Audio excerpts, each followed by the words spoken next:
반짝반짝 빛나는 책모닝 1839일차를 시작하겠습니다. 네, 1839일차고요. 248페이지예요. 기브앤테이크 248페이지. 맨 왼쪽에 네 번째 줄 다시 하기로 했어요. 여기서부터 다시 할게요. 한 두 줄 읽다 말았죠. 예. 주요 기업의 고위직에서도 마찬가지다.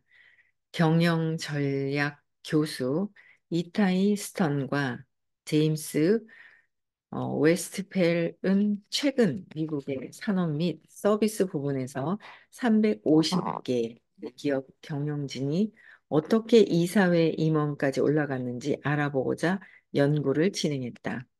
이사회 임원은 엘리트 계층과 인맥을 쌓을 수 있는 지위의 상징이자 여섯 자릿수의 연봉을 받는 자리로 모든 경영진이 꿈꾸는 목표다. 페이커는 상사의 환심을 사는 것이 이사회 임원이 되는 지름길이라고 믿는다. 따라서 그들은 임원에게 듣기 좋은 말을 하거나 다른 사람들을 통해 간접적으로 아첨하려 애쓴다. 흥미롭게도 스턴과 웨스트펠은 아첨도 조언을 구하면서 해야 효과를 발휘한다는 사실을 발견했다. 아첨도 조언을 구해야 된대요. 아첨하는 걸. 네, 이사회 임원이 이사회 임원이 된 경영진은 상사에게 단순히 듣기 좋은 말만 하는 대신 자주 조언을 구하며 적절한 찬사를 곁들였다. 자주 조언을 구하는 중력은 상사의 능력에 찬사를 보내며 어떻게 그런 능력을 얻었는지 물었다. 즉, 어떤 프로젝트에서 상사가 거둔 성공을 극찬하며 그를 본받으려면 어떻게 해야 하는지 충고를 구했다. 이런 방식으로 조언을 구하면 상사는 그들을 이사회 임원으로 추천할 확률이 높다. 조언을 구하는 것은 스스로 자신의 취약함을 드러내고 질문과 조심스럽게 이야기하는 태도가 혼합된 힘을 뺀 의사소통의 방식의 한 형태다. 그러니까 힘을 뺀 의사소통의 방식. 그러니까 조언을 구한다는 거는 뭐예요? 스스로 나의 취약함을 얘기를 하는 거잖아요. 그렇죠? 스스로의 자신의 취약함을 드러내고 질문과 조심스럽게 이야기하는 태도다. 질문하는 게, 그렇죠? 우리도 왜 의식 수업 들으면서 질문하잖아요. 질문하는 게 내가 어떤 취약한 부분을 이야기하는 거. 그렇죠? 그런 부분들을 그냥 드러내는 단계, 내가 이런 부분들을 거기에 이제 자존심이라든지 뭐 여러 가지가 또 들어가 있는 경우가 있어요. 그거를 놓고 했을 때 내가 발전을 한다라는 거죠. 그러니까 그러니까 제가 이렇게 또 걸리는 게 이렇게 보면 이제 자존심이 아니라 자부심에 걸리니까 자존심이 또 상하죠. 자부심이 또 있는 거예요. 근데 자부심에 걸리는 부분들이 이게 그냥 저 사람은 얘기하는 건데 나는 뭐 나한테 뭐 감히 뭐 이런 것들이 있는 거죠. 그래서 이게 자부심이구나라는 걸 또 아는 거예요. 그래서 그런 걸 내려놓고 그냥 혼합된 그러니까 조심스럽게 이야기하는 태도가 혼합된 힘을 뺀 의사소통. 그러니까 내가 내 생각을 내려놓고 하는 의사소통을 하는 거. 우리는 누군가에게 조언을 구할 때 확신 없는 태도를 보이며 스스로 자신의 취약함을 드러낸다. 이 경우 답을 알고 있다는 자신감 있는 태도 대신 상대가 더 지혜롭다는 사실을 인정해야 하는 까닭에 테이커와 매처는 다소 수치심을 느낀다. 테이커의 시각으로 볼 때 조언을 구하는 것은 자신이 모든 해답을 아는 게 아니라는 사실을 인정하는 셈이다. 해답을 아는 게 아니라는 것을 인정하는 셈이라서 테이커의 시각으로는 조언을 구할 수가 없는 거죠. 그죠? 네. 나는 어떤 스타일인가 보는 거야. 테이커는 조언을 구하면 자신이 더 나약해지고 의존적이거나 능력이 부족해 보일까 봐 두려워한다. 이는 잘못된 생각이다. 연구 결과에 따르면 관리자는 꾸준히 조언을 구하고 동료들이 지식의 도움을 받는 사람을 그렇지 않은 사람보다 더 호의적으로 평가한다.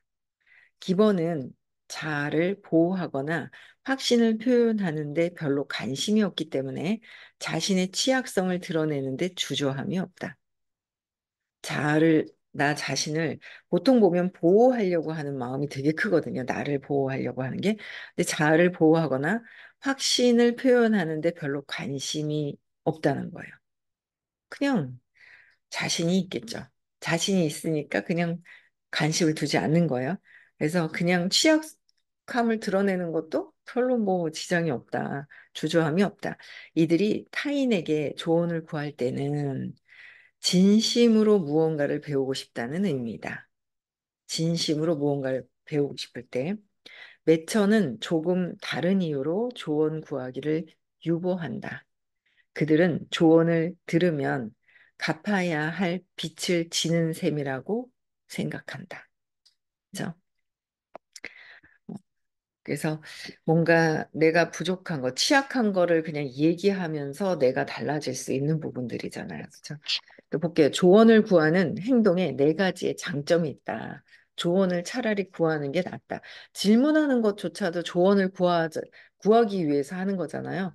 근데 조언을 구하는 게 아니라 그냥 뭔가 이해받기 위해서, 뭔가 이르기 위해서, 막 이렇게 해서는 안 된다라는 거죠. 그렇죠? 이제 질문의 의도를 잘 또 보고 해야 된다는 거예요. 볼게요. 릴젠 퀴스트는 조언을 구할 때는 배움과 관점을 전환하는 거와 헌신, 그리고 아첨이라는 네 가지 장점이 있다고 말한다. 애니는 아첨이라는 거는, 그쵸? 배움, 관점을 전환하는 거. 배운다는 거는 내 생각을, 관점을 질문한다는 거는 전환시키겠다는 거예요. 근데 내 관점을 전환시키지 않고, 그런 마음을 갖지 않고 질의응답을 하면 선생님이 관점을 전환해 주실 때 나는 어때요? 내 생각은 이해받고 싶었는데 관점을 전환을 시켜줘.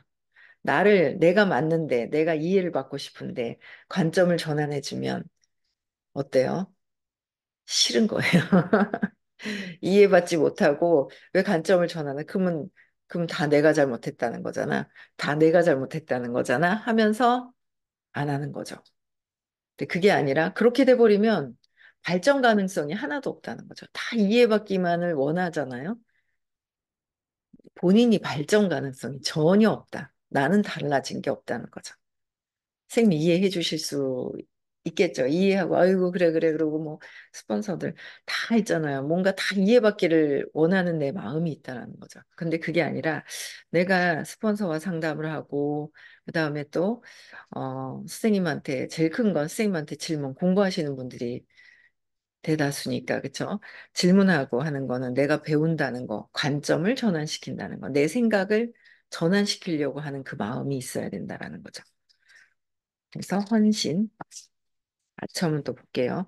애니는 조언을 구하면서 전에 알지 못했던 사실 하나를 발견했다. 그것은 그녀가 오가야 할 두 지점을 왕복 비행하는 회사 전용기에 남는 좌석이 있다는 사실이다. 만일 그녀가 조언을 구하는 대신에 당당하게 로비에 나섰다면 그런 정보를 결코 얻을 수 없었을 것이다. 실제로 그녀가 여러 상사와 몇 번 이야기를 나눴을 때는 아무도 전용기에 대해 언급하지 않았다. 바로 이것이 조언을 구하는 행동의 두 번째 장점이다. 상대가 내 관점에서 생각하도록 독려한다는 건 말이다. 애니가 조언을 구하기 전에 나눴던 몇 번의 대화에서는 인력관리 부장의 관심이 그녀를 동부 해안으로 발령내 가능한 회사에 이익이 되도록 하는 것에 집중되어 있었다. 그러다가 애니가 조언을 구하자 대화 양상이 바뀌었다. 우리가 누군가에게 어떤 선택지를 제시해 달라고 부탁하면 상대는 우리의 관점에서 당면 문제나 딜레마를 분석한다. 애니가 가르침을 청하자 인력관리 부장은 그녀의 관점에서 문제를 생각하기 시작했고, 결국 회사 전용기가 해답으로 떠올랐다. 일단 인력관리 부장이 애니 편에 서자 조언을 구하는 행동의 세 번째 장점인 헌신이 나타났다. 애니를 위해 이미 어느 정도 시간과 노력을 투자한 인력관리 부장은 렌터카 비용과 회사 전용기를 운항하지 않을 때 드는 민간 여행기, 항공료까지 회사가 부담하도록 조치를 취했다. 물론 애니가 이런 특전을 얻는 데는 업무 능력, 성실한 근무 자세, 온화한 성품이 종합적으로 작용했다. 이런 부분이 내가 있어야 헌신할 수 있는 마음이 있다는 거죠. 그렇죠? 근데 내가 이런 어떤 업무 능력도 없고 아무것도 없어. 만날 수 있는. 그러니까 모든 사람들에게 모든 생명체에게 친절하라고 얘기를 하시지만 우리는 사업을 하고 있기 때문에 사업의 어떤 시간을 어떻게 활용해서 분배해서 써야 할지를 잘 봐야 된다라는 거예요. 그렇죠?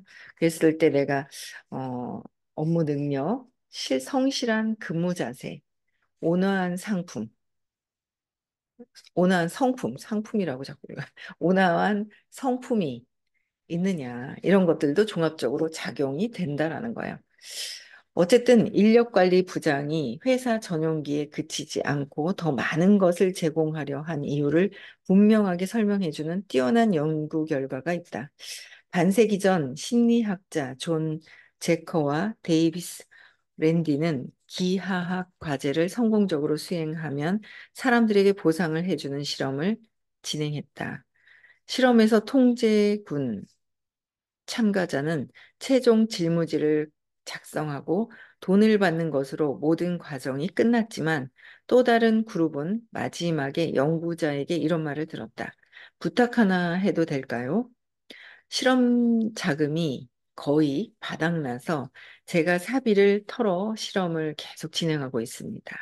죄송하지만 방금 받은 돈을 돌려주실 순 없을까요? 이때 거의 모든 사람들이 돈을 돌려주었다. 실험이 끝난 뒤 두 그룹에서 연구자를 어떻게 생각하느냐고 묻자 돈을 돌려준 그룹이 그렇지 않은 그룹보다 연구자에게 훨씬 더 호감을 느낀다고 대답했다. 그러니까 솔직하게 다 얘기를 하는 거죠. 그 이유가 뭘까? 사람들은 시간과 노력, 지식 혹은 어떤 지원을 투자해 남을 도와주면 가치 있는 일을 했고 상대에게 도움을 받을 자격이 있다고 믿으며 애쓴다. 조언을 구하는 것은 교묘하게 상대가 자신에게 헌신하도록 이끄는 방법이다. 헌신하도록 이끄는 방법, 조언을 구하는 것은 어, 교묘하게 마음이 하는 짓이라서 교묘하게라고 쓴 것 같아요. 조언을 해주는 순간 인력관리 부장에게는 애니에게 더 큰 투자를 할 마음이 생겼다. 나아가 자기 나름대로 도움이 될 만한 해법을 찾으면서 애니에게 더욱더 헌신했다. 결국 그녀는 애니를 그만큼 시간을 쏟을 가치가 있는 사람으로 여기게 되었다. 벤저민 플랭클린이 자서전에서 말했듯 당신이 친절하게 대해준 사람보다 당신에게 단 한 번이라도 친절을 베푼 사람이 당신에게 또 다른 친절을 베풀 가능성이 크다. 그러니까 당신이 대해준 사람보다 내가 누군가에게 친절하게 대해준 사람보다 그쵸? 나에게 한 번이라도 친절을 베푼 사람이 당신에게 또 다른 친절을 베풀 가능성이 크다. 그 사람이 다른 데서도 베풀 가능성이 크다는 거죠.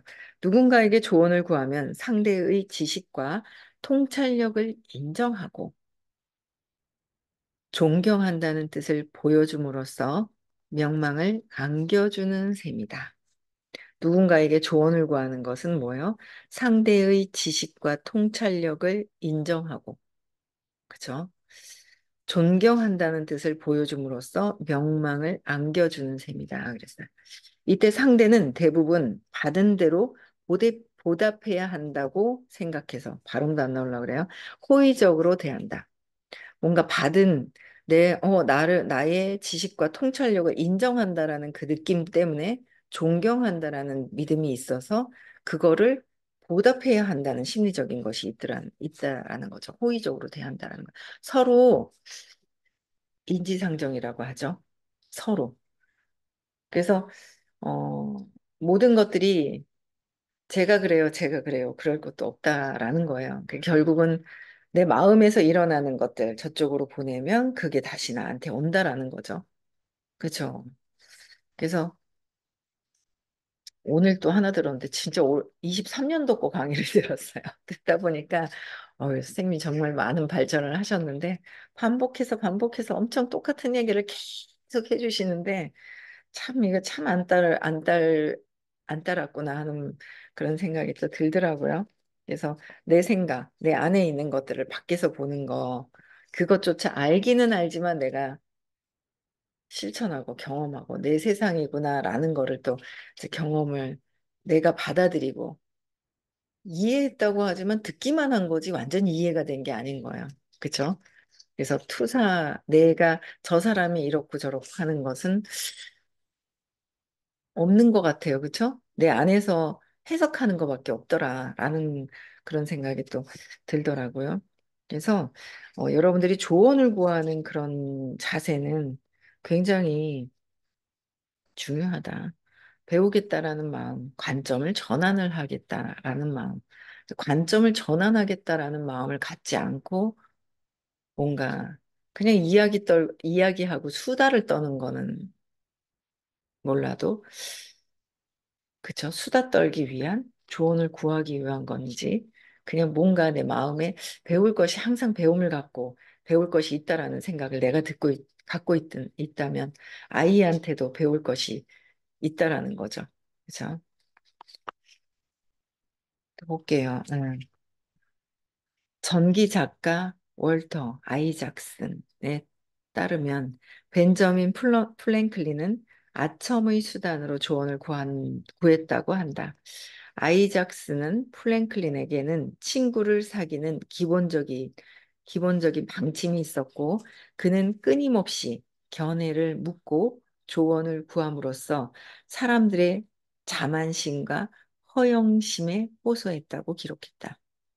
사람들은 호혜의 행동 양식과 상관없이 누군가가 조언을 구하는 걸 좋아한다.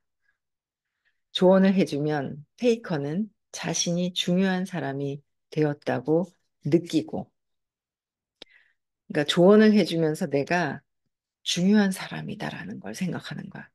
테이커는 근데 그러면 나는 어떤 사람이라고요? 않은 사람이라는 것이 나에게는 있다. 그래서 중요한 사람이라고 느껴지는 거라는 거죠. 근데 기버 같은 경우에는 상대에게 그냥 도움을 주었다고 생각을 한다. 그러니까 내가 어떤 스타일이냐는 내가 상대방이 조언을 구해왔을 때 내가 이 사람에게 도움을 주었다라는 기쁨, 내면에서의 기쁨이 있고 그런데 테이커는 내가 중요한 사람이구나. 나는 좀 많이 아는 사람이구나. 라고 생각을 한다는 거죠. 다르죠. 관점 자체가. 내가 내 무의식에서 내가 나의 의도를 알아야 된다는 거야. 내가 내 의도를 알아야 정확히 또 알 수가 있잖아요. 그렇죠? 매처는 주로 다른 이유로 조언을 즐긴다. 큰 비용을 들이지 않고 상대에게 빚을 졌다는 느낌을 안겨줌으로써 나중에 대가를 받을 수 있을 거라고 여기는 것이다. 나중에 대가를 받을 수 있을 것이라고. 이런 걸 다 내려놓을 수 있어야 성장하는데 앞으로 쭉쭉 간다는 거예요. 그렇죠? 네.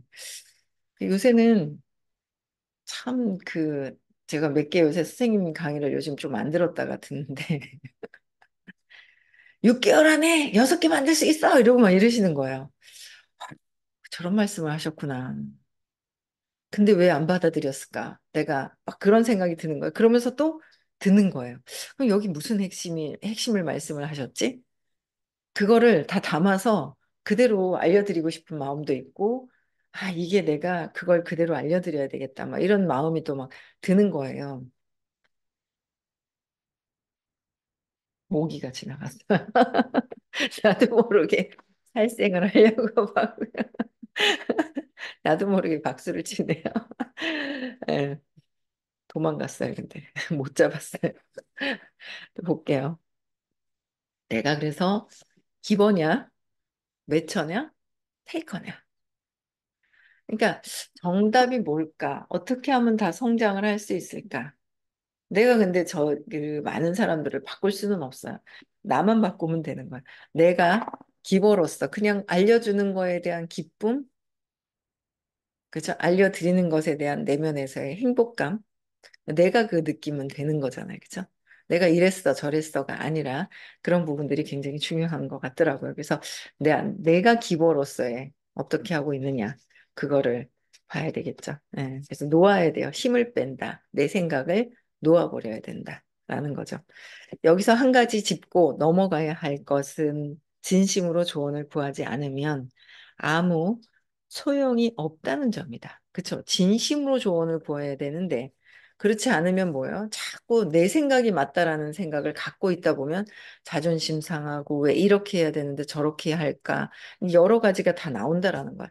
조금 어느 정도 하면 우리는 또 영적인 자부심이 생겨가지고요. 나름 졌다고 착각하는 거죠. 영적인 자부심으로. 똑똑해졌다고 착각하더라고요.